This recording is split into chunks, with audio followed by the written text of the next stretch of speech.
Welcome to The Unconventional Path, entrepreneurship and innovation stories and ideas. Hello, I'm Bela and Mike. And I'm Mike Wasserman. Hey, Mike, did you know that this is episode number 99? You know, that's a lot of content. So we thought today we would do something a little bit different. And Mike and I are going to interview each other. We thought it would be a bit of fun for each of us to share some of our background and history with you. So what do you think, Mike? What do you think of this idea? It's a little bit crazy, and I'm not the biggest fan of always talking about myself, Bela, but I agree with your logic that it's probably, we've had a lot of listener questions asking more about us and how we got started, so it's probably fair that we do an episode on this. So sure, let's go for it. You want me to start? Yeah, sounds good. Why don't you kick it off, Mike? All right. So Bela, I'll start by asking you the same two questions that you ask, or we ask almost all of our guests. So first, Bela, when you're at a social event and meet someone new and they ask you what you do, how do you answer? So these days, that's probably as easy as it has ever been in my life, because I say I am retired, and then that usually leads to what do you do? As you know, I've been doing a lot of fishing, fly fishing, and I've been doing a bit of sailing and some wood projects. But I still dabble around in all sorts of new and exciting and entrepreneurial things. I still get a fair number of phone calls or contacts or conversations with people, typically younger entrepreneurs who are looking for some advice to start a business, or they're in the process of starting their business, or they just started their business. So I probably do a half dozen of those types of interactions a month. And I find those really enjoyable, having those conversations and discussions with folks who are, starting out their business or, and trying to figure out how to grow it. And of course, I do this podcast with you, which is all 99 episodes have been fun and enjoyable. And I got to meet a whole bunch of interesting and enjoyable people to have conversations with. So, yeah, that's sort of how I answer that question, I guess. True. Now, as you look back on your career, and you've been retired, a year now, right? If that. Yes, just about a year. What are you most proud of as you look back? Well, Mike, that's a really good question. And I say to you that the thing I'm most proud of is my family and the relationships that have been a result of all of the things that I have done. I look at the things that I've done, whether when I worked at large companies, the companies I've started, being in the venture capital business. To me, those are sort of paths along the way of meeting and interacting with interesting people. And in many cases, doing something that helps other individuals. Some of the products I've worked on were things that made people's lives better. I did a medical startup. I ran a bicycle manufacturing business for a while. So, that gave people pleasure when they could buy a bicycle and ride it around. I mean, it's not all that earth shattering. But I think it's really the relationships that have come from those business experiences, those work experiences. To some extent, work enables you to do other things. It provides you with some disposable income, hopefully. Once you make enough money to sort of take care of your food and shelter piece, it provides you some disposable income, enables you to do other things. And at the same time, if you can get work to be interesting, then that is really, really cool. Because then you don't really look at it as, well, the only reason I'm doing this is to provide some disposable income. I'm doing it because it's interesting, and it also provides me with some disposable income. And the disposable income piece is oftentimes the piece where you can then engage in different ways with your family and friends, right? You can do things as a family unit that are oftentimes fun and exciting, et cetera. And I'm not talking about, extravagant traveling around the world. I'm talking about, going. Some of the greatest memories I have are going to the beach with my two sons and my wife and my parents, and having a week at the beach when the kids were, 5, 6, 7, 8 years old. And that was just a blast. And, that cost a couple $1,000 to do it. We rented a house, etc. And work enabled me to do that. But at the same time, I really enjoyed the work that I was doing.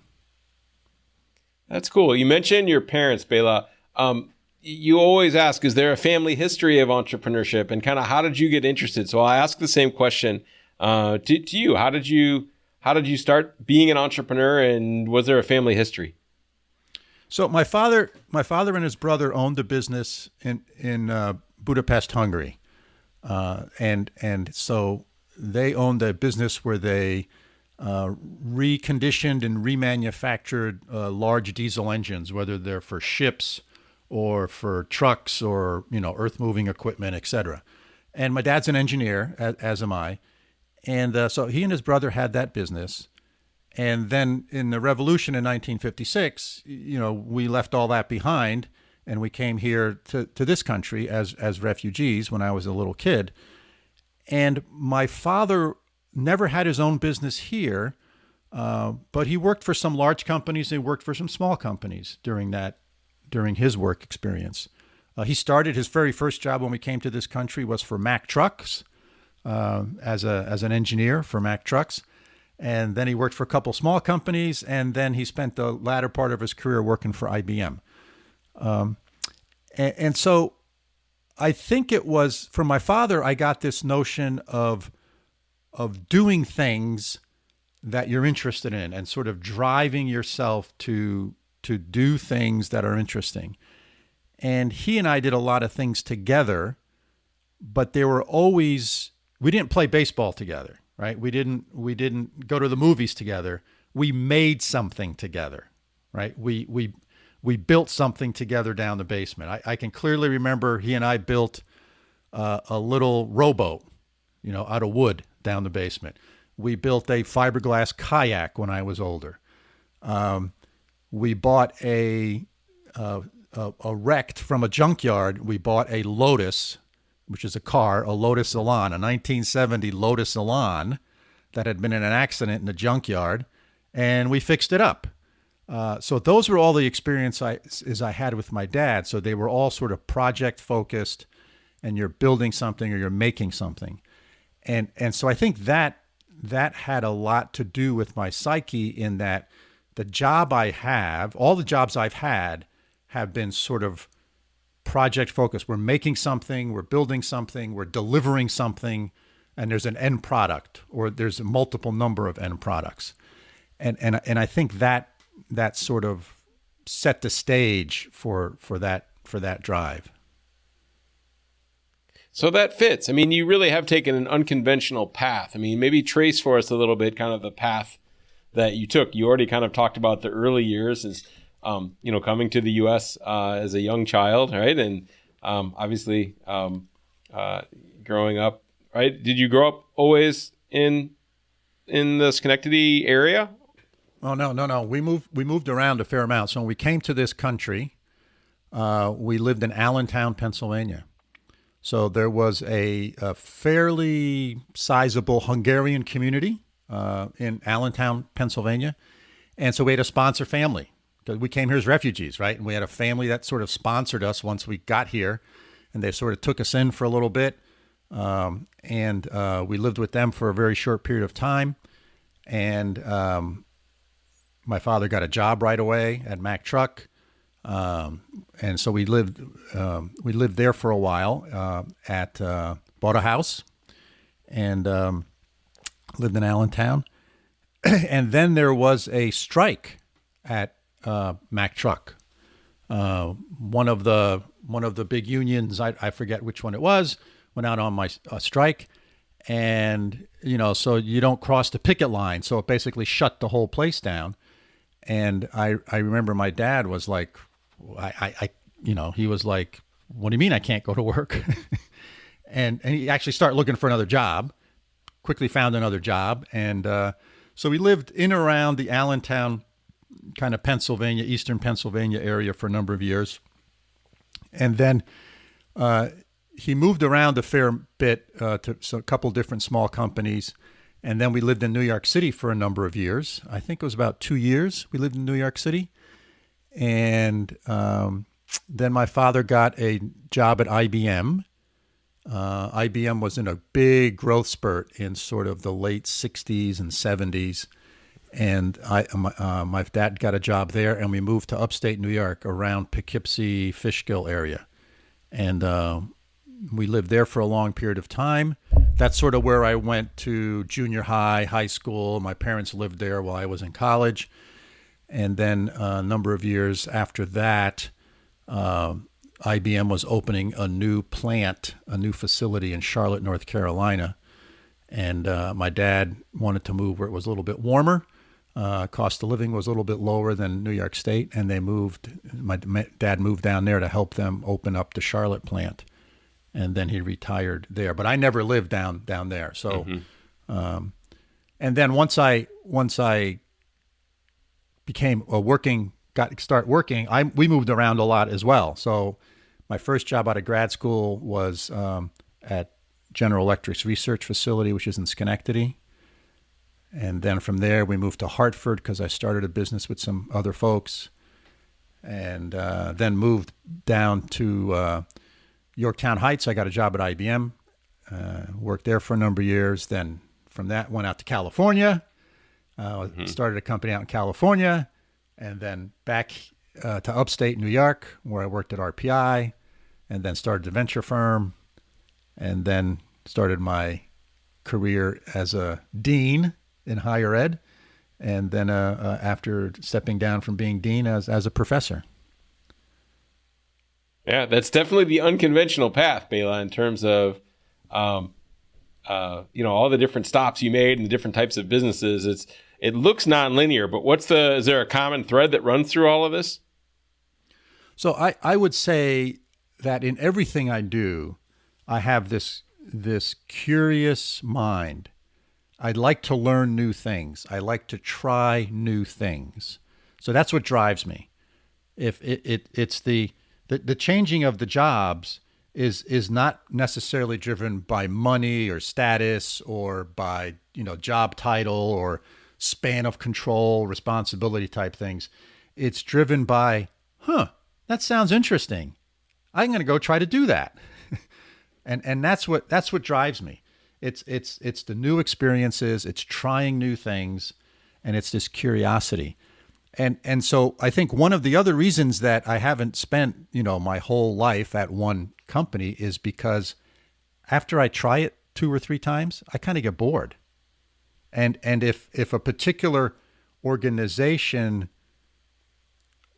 doesn't grow fast enough, then that it doesn't fulfill my need for sort of this curiosity, right? One of the great things of when I worked at IBM, it was a large enough corporation that even there, I was there 10 years, even there, every 2 or 3 years, I had a different job, right? So it was sort of like changing jobs, but I didn't change jobs. I didn't change companies. It just changed jobs. Right. And so I think that's what for me, that's what it really is. And it's true in sort of my non-work life too. There's some folks who have like one hobby and they really love playing golf and they play golf every day and they love doing it all the time. I have like 20 different hobbies I enjoy doing. And I think that's, again, it's this innate curiosity of learning, discovering, and trying new things. Cool. My last question for you, Bela, is, again, kind of looking back and looking where the world is now. It's a complicated and scary place in a lot of ways. And in the last 3 months or so during the COVID crisis, we've had a lot of really amazing guests and heard kind of how they're managing and coping. How do you see the world changing, particularly for people who want to be entrepreneurs or people who feel like they're innovative? How should people like this be preparing themselves, whether they're middle of their career or young people? What's the perspective look like from where you sit, Bela? Well, I think it's very difficult to prepare yourself other than by doing it. So what I mean by that is you can only study it so much, and you learn so much more by actually taking that first step. And then once you take the first step, the second step's easier, and the third step's easier. And you learn something in each one of those steps. So you do course corrections. So my point is, number one, you have to take the step. You have to do it. You can't keep studying it. Don't wait for the perfect idea or the perfect business idea that you're thinking about. You just do it, and you'll become smarter because of the fact that you're in the process of doing it, and you'll learn and you'll course correct and you'll end up in a better place. I think the other thing that's interesting is that the world is getting flatter, right? It's much easier to do certain things. Like, there's no way you and I could have reached 15,000 people by interviewing people 10 years ago, right? The whole podcast thing didn't exist.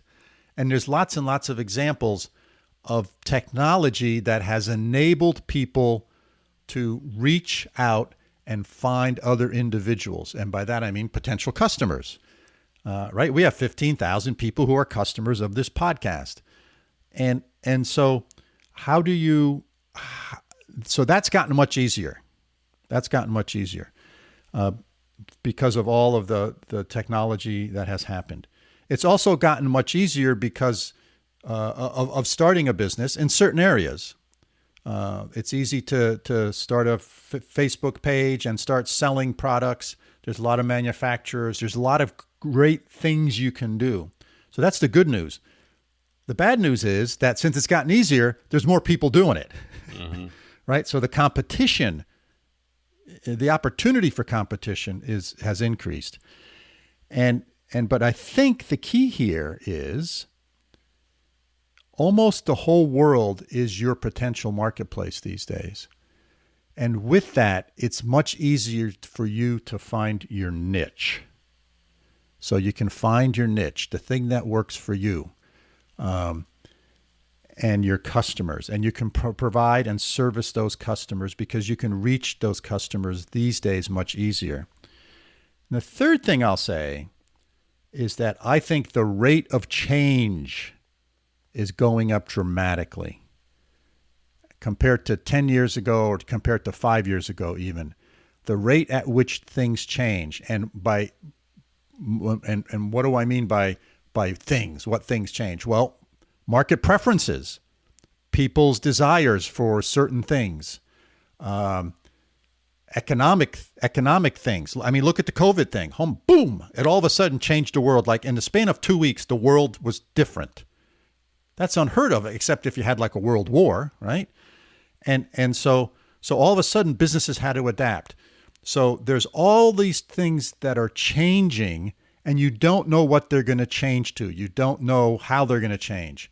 And I think that being prepared for change and being mentally prepared, and then having an organization that is willing to embrace the change so that you can adapt to it, I think is really important.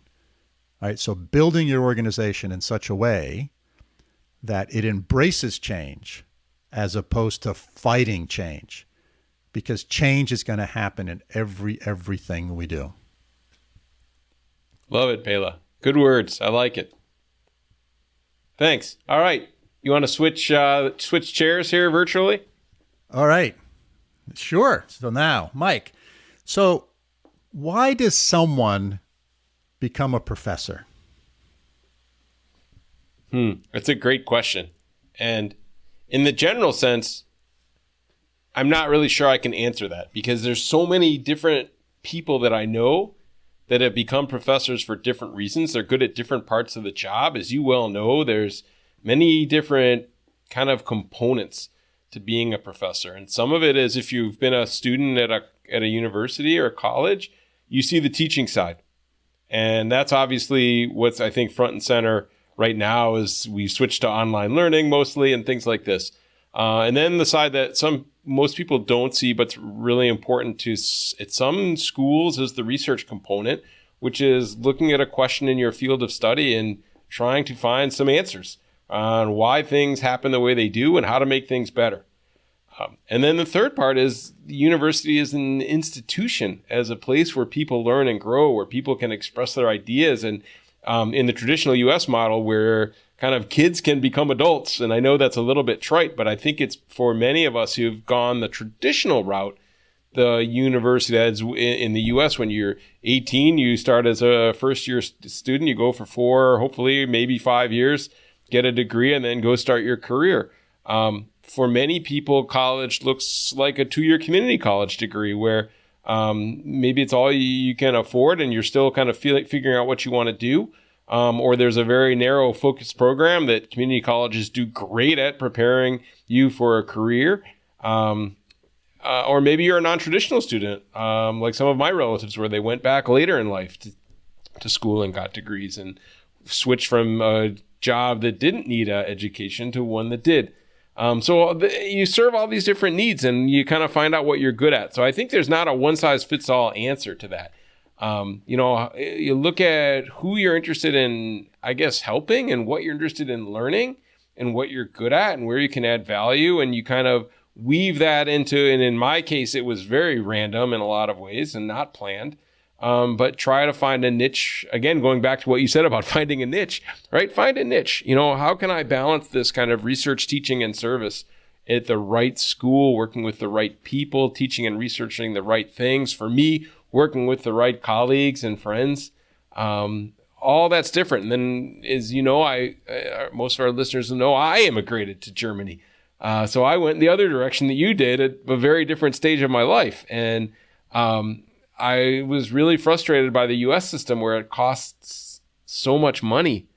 The entry fee essentially is so much, and so many families couldn't afford it. And I really viewed myself as part of the problem, not part of the solution. And by moving to a country where, not perfect, but there's a lot more access because there's no tuition. Taxes are higher. I take home a lot less money. I teach more hours. But the financial part isn't things that really stop people from getting a degree here in Germany. And I love this about my new home and my new job. So that said, I love to teach. I think I'm okay at it. I always try to get better. I love helping individual students to find their niche and their potential and push them a little bit in a nice way and supportive way to reach and grow. I like to give people an opportunity to learn. I like to say I don't teach anybody anything. I give people an opportunity to learn and the resources and the tools. And I still love to do research. It's not my primary focus here, but I like to keep an active focus. And then I just helped build a new program in digitalization and innovation. And to me, that building a program that's going to serve students and serve the community, the regional, national, international employers that need workers that can digitalize processes and that can innovate our way out of big problems. That to me is really satisfying. So there's kind of a mix. Is why do people in general become a professor? To do some of those things, right? And why did I choose to become a professor? Again, I have a mix of things that, I don't think what I do can be replaced by a talking head on YouTube. Maybe some of my students would argue that, but I think that providing these opportunities and these connections and these insights and is having somebody who knows you to push you a little bit harder to do something challenging, that you're not going to get on a YouTube video. So I guess that's kind of my long answer to a short question, Bela. Yeah. So did you get a PhD because it was required to become a professor, or did you get a PhD because you wanted to take a super deep dive into a particular area? Oh, this is a great question. Okay, so again, I'm going to be totally honest. So, I was fortunate enough to go to a great high school, and my parents had gotten divorced about, I think I was 15, and I wound up kind of getting in a little bit of trouble and kind of asked to leave my public school in the small town in Michigan. And my parents looked at a couple of different private schools, and I actually went to the one that I didn't want to go to. And my parents, in one of the few times they made a decision for me and said, no, this is the one, what you're going to do. And I'm very grateful to that. And I'm very grateful to the opportunity I had to learn and to meet lifelong friends that I made there, and really had teachers that cared about me and kind of got me pointed in the right direction when I really could have headed south. And some of my friends who went to that school, their fathers and mothers were professors. More fathers. At that time, it was not real gender balanced, but I had one friend who had a mother who was a professor and a few friends who had fathers who had a professor. So for the first time, I saw that as a field of study. And then when I went to university, I took a class from one of my friends' dads that was a great class, and it was a great learning experience. And I'll always remember he had a sit-down final exam that was fantastic, and it was in Asian studies. But I said, wow, this is really cool. And I read a lot of his articles that he wrote and heard stories about what he did in China in the early years of the opening of China. And it was really fascinating to me. And so that was kind of when my eyes got open to it. But I thought, I'll do this later in life.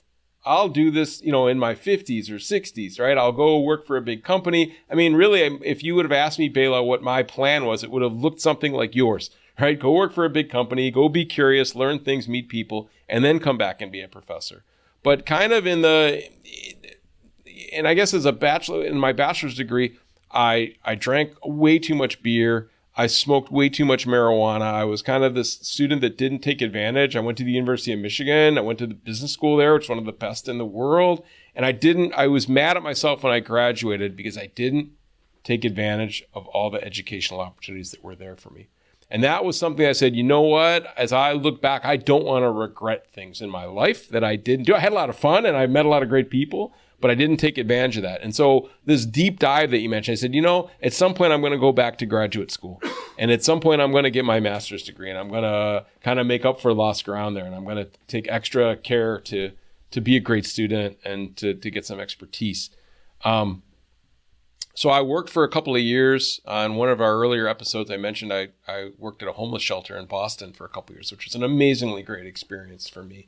Learned a ton about myself, about society, about being a human being, about compassion and empathy, things that I wanted to make sure that were the core values of my life developed in a couple of years there. I probably wasn't very good at the job, but I learned a heck of a lot, right? And then I went to get a master's. I got a year off. It was a really stressful job, and I got a year. I was going to go get a master's in public health, and I was going to kind of be a hospital administrator. And then I wound up meeting some friends of my parents, and they said, you should think about teaching like computers or technology at community college. I'm like, okay, you just need a master's, and you can get a master's in a year, and you could teach community college during the day and work in the afternoons like I was doing. And I'm like, okay, that's cool. And then I met a really cool professor who got me involved in research. And that's where I learned really about how to do research. And she said, this isn't even the right master's program for you. And I went and got my PhD then. And the first day I met, I think some people know this story, I met my wife the very first day in statistics class of my PhD at Michigan State. And I had some great professors there. And that's where it really cemented. Because even when I started, I wasn't sure if I just wanted to use that to be an expert in business, right? And go work for a consulting company or work for a big company like you did at first. Or if I wanted to be a professor and do research and teach. And in my time in East Lansing at Michigan State, I figured out that's definitely where I think I want to spend my time. And that's kind of the path that I followed. And I met, again, great people along the way that gave me great mentoring and career guidance. And I've been able to kind of do it all in a lot of ways. I've been able to consult with big companies. I've been able to start businesses on my own. And I've been able to have, on my standards anyways, I'm not world famous and people don't know my name and I haven't written the best articles in the field, and that's okay. That's not necessarily what I'm interested in. I haven't made a ton of money or anything like that. But for me, I've been able to teach the classes that I've wanted to teach, to do research on the topics that are interesting to me. And I think to make the world, at least in some small way, maybe a better place than when I found it. I'm trying to build really cool educational programs and try to treat students with respect and challenge and those things. So that's kind of, again, another long answer to a short question, but it really was this kind of, again, zigzaggy path. I didn't know what I knew, but luckily I knew enough people that pointed me in the right direction. So one of the observations I have from my time in being a professor and a dean and stuff is that a fair number of faculty members, professors, are really extremely entrepreneurial, but sort of at the individual level. And what I mean by that is you have to be a successful professor, you have to be entrepreneurial. You have to develop courses, right? So you're doing something new. You're developing new content. You're putting things together. You're putting a product together that you're in essence selling to students. And I always say students vote with their feet, right? So unless the course is required, a required course where students have to take it, particularly if you're teaching electives, your ability to put together a course that's of interest and exciting to students, is sort of putting together a good product offering. It's sort of a product that you are selling to these students. The same thing with your research. You have to be very entrepreneurial and creative to write a proposal to some funding agency, right? Who's then going to fund your research to let you enable you to do that. And I've always thought of faculty members, successful faculty members that I've met during my career as being, wow, that person really is entrepreneurial. And I think if you ask 99% of the people, well, they'll say, no, professors are not entrepreneurial. They're just the opposite. But I think good ones really are entrepreneurial. Do you have a view on that? Yeah, it's a great observation, Bela, and a kind of I think a very true in a lot of ways. And I think the end result is that a lot of people get frustrated with universities for this reason, and a lot of people individually and societally get great benefits from the educational system, both in the US and from what I've seen here in Germany, because of this fact. And it's the closest thing to being kind of a free agent within a system, or being an entrepreneur within a set system that you can get. And this whole idea of tenure, having a lifetime job, is in general really bad, right? It stifles innovation on paper, right? It allows people to do things that aren't productive. And there's all these criticisms at the tenure system, and they're right, okay? But the benefits are also there of being able to take risks, of being able to create really cool content. And I think for every one example that students can hold up and say, well, this is a professor that shouldn't be a professor, they should be fired, right? And, they're just like in every job and in every field, there are good ones and bad ones. And to some extent, what you see depends on where you stand. Somebody who might be lousy in the classroom is an amazing researcher or is a great program administrator. And you don't see that. So I wish you could specialize more. So I wish there were people who were great at universities and bringing in money for research. That's all they did. We didn't kind of make them teach, right? Maybe we had them help other professors who did the delivery with translating their research into teaching items or something like that. So it's like this totally double-edged sword, right? I have a lifetime job. I could easily kind of cash it out and do my own thing. But I'm really motivated, like you are, by being curious and wanting to learn and wanting to, right? Every day I'm really excited to go to work. For me, I couldn't imagine a better job, a better career. This is the best job in the world. And I'm so lucky that I get to do this every day. I get to control what I teach. I get to control what I do research on. I get to choose who I work with on different projects. And it is very, very entrepreneurial in my case. But I can see how people get frustrated with it, with the system.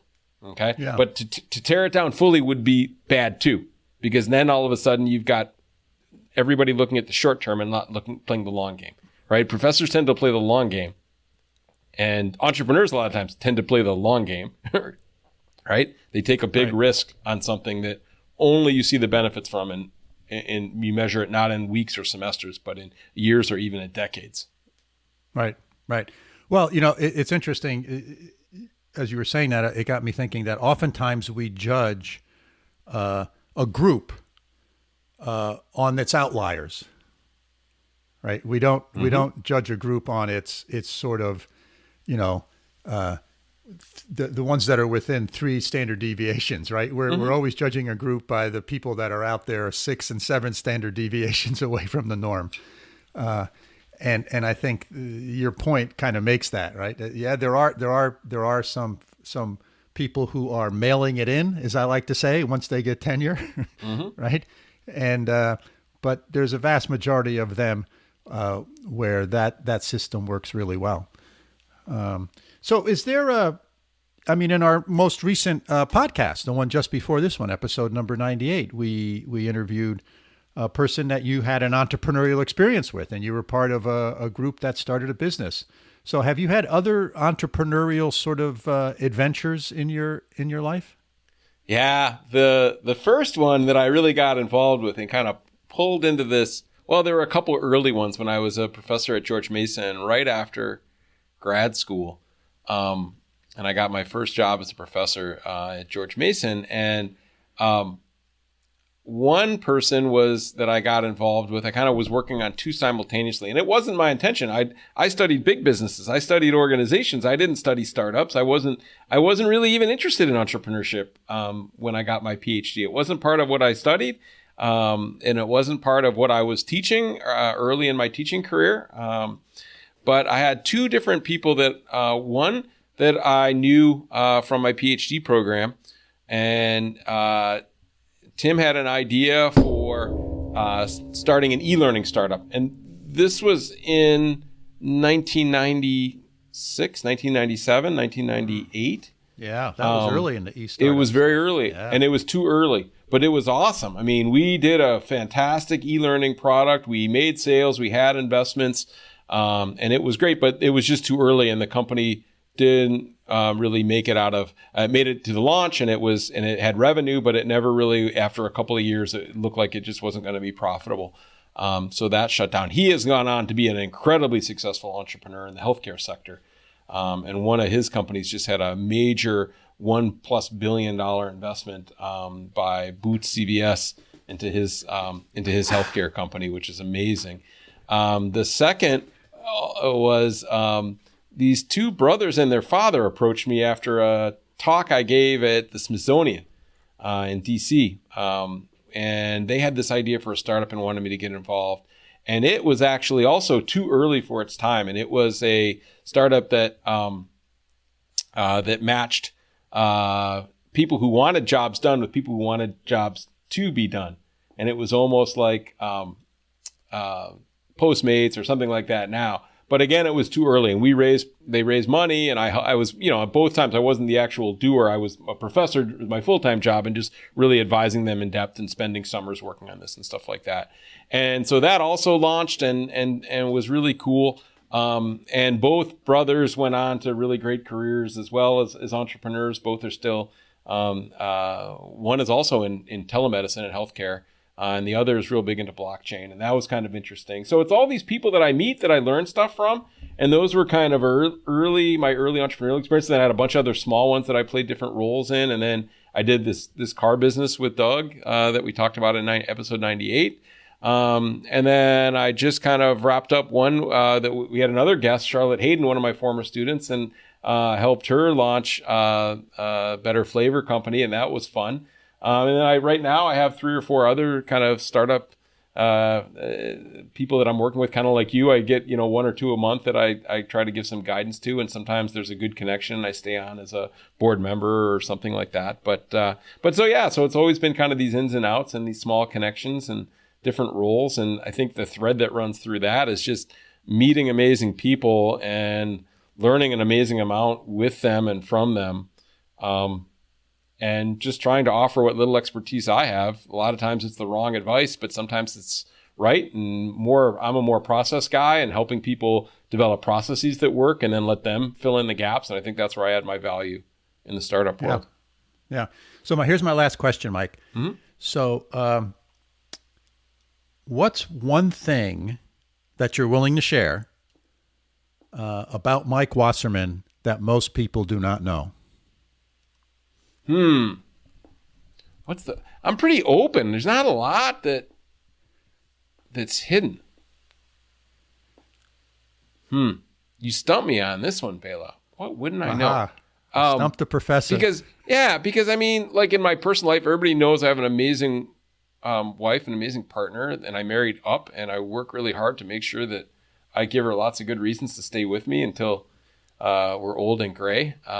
I think many people know I left. The interesting thing is I think immigrating from the U.S. and, 2 years ago, people thought I was nuts, right? They're like, why did you do this? And now everybody's saying, okay. I think that was, it's not that I'm so smart or whatever. A lot of it's just circumstances. Everybody knows me knows I like to drink beer. I like to cook. I like plants, growing stuff. It really stumps me. I mean, I think even people, I think I've talked a little bit on some of the episodes too about kind of people in my family have struggled with mental health, and I've been really open about that. And I had one of my stepsisters committed suicide, and a cousin committed suicide, and I've had a lot of mental health struggles in my family. My dad struggled, had a great life and a great career, and then the last couple of years really struggled with his mental health. So maybe that's kind of just the message is that I think I've had a great career and I've been really lucky, but I've had the same struggles in my family that lots of us have. And maybe that's one of the keys is just being open with people and sharing things. So there's really nothing hidden, Bela. What you see is what you get. I'm kind of a short, round guy with lots of energy and with just lots of normal things have happened to him, and been really lucky to make it through and to have great friends and great family to appreciate what we have and try to help people that struggle, that are especially struggling right now. And I don't know, that's a crappy answer, Bela, but that's what I got. That's a great answer. Are you kidding? That's a great answer. It's a great way to close out this episode. And I hope our listeners have enjoyed this little sharing that Mike and I have done here for our 99th episode. And we really appreciate you joining us. And hope you found it thought-provoking. And of course, if you have any questions about anything we've talked about or like to touch base with us, our email is bela.and.mike@gmail.com. So, and if you haven't subscribed, hey, please do. We really appreciate all of our listeners. We do this for you. We find it very enjoyable, and we love getting feedback from all of you. And so signing off from upstate New York, Mike, have a great week, and we'll see you soon. Thanks, Bela. You too, from here in Münster, Germany. Auf Wiedersehen.